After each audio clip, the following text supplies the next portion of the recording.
Ano ba tong gel blaster na to? Paano ba yan? Paano ba subukan yan? Gusto ko matry. Paano ba? Pre, madali lang. Ano ka ba? Number 1, kailangan mo ng unit.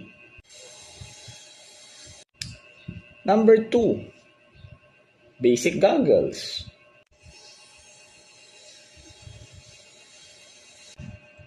O kung gusto mo naman, kung gusto mo i-upgrade yung gears mo para hindi ka masaktan masyado, tactical helmet with goggles and face mask.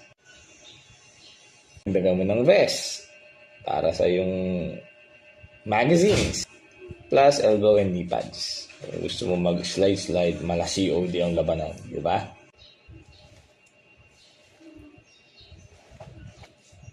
Pero pinaka-importante dyan is mag-cardio ka.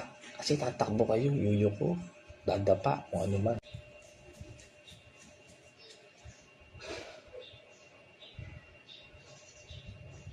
O yan yung basic na kailangan mo. Ayos ba? Tara, laro tayo. Tara na. Let's G.